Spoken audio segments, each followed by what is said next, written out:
ఓటమి భయంతో వైసీపీ దాడులు చేసే అవకాశం ఉందని జనసేన ప్రధాన కార్యదర్శి నాగబాబు అన్నారు. ఈ నేపథ్యంలో కూటమి నేతలు జన సైనికులు సమన్వయం పాటించాలని సూచించారు. వైసీపీ కవ్వింపు చర్యలకు ప్రతిస్పందించవద్దని అన్నారు.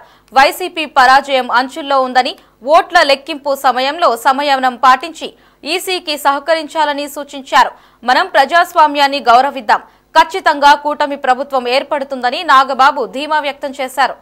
సైనికులకి, వీర మహిళలకి, నాయకులకి, ముఖ్యంగా పిఠాపురం జన సైనికులకి, వీర మహిళలకి, అలాగే కూటమిలో ఉన్నటువంటి ప్రతి నాయకుడికి, ప్రతి కార్యకర్తకి నా ధన్యవాదాలు.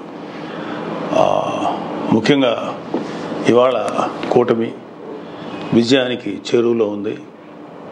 వైసీపీ పరాజయం అంచుల్లో ఉంది. సో ఎప్పుడైతే ఒక మనిషి పరాజయం అవుతాడు అని తెలియగానే ఒక రకమైన ఫ్రస్ట్రేషన్ ఉంటుంది. ఒక కైండ్ ఆఫ్ వైలెన్స్ చేయడానికి, గొడవలు చేయడానికి సన్నద్ధులు అవుతుంటారు. మీ అందరికీ నా విన్నపం ఏంటంటే, ముఖ్యంగా జన సైనికులకి, వీర మహిళలకి, నాయకులకి, రేపు ఓట్ల లెక్కింపు సమయంలో మనం సమయం పాటించి ప్రభుత్వానికి, ఎన్నికల సంఘం వారికి, పోలీసులకి మనం చక్కగా సహకరిద్దాం. అలాగే వైసీపీ వారి యొక్క ఎటువంటి కవ్వింపు చర్యలకి ప్రతిస్పందించద్దు అని చెప్పి మిమ్మల్ని అందరినీ మనస్ఫూర్తిగా కోరుకుంటున్నాను. ఎందుకంటే ఏమీ లేని నాకు ఎగిరెగిరి పడుతుంది, అన్నీ నాకు అడిమడిగా ఉంటుంది అన్నట్టు మనందరం సైలెంట్గానే ఉందాం.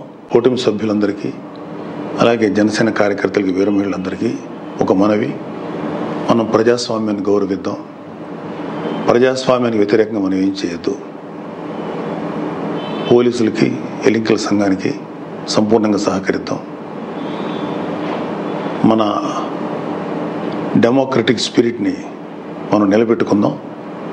ఖచ్చితంగా రేపు రాబోతున్నది మన కూటమి ప్రభుత్వమే. కాబట్టి ఓడిపోయే వాళ్ళు చేసేటువంటి కవ్వింపు చర్యలకి, వాళ్ళు చేసేటువంటి అల్లర్లకి మీరు ప్రతిస్పందించద్దు. Thank you very much.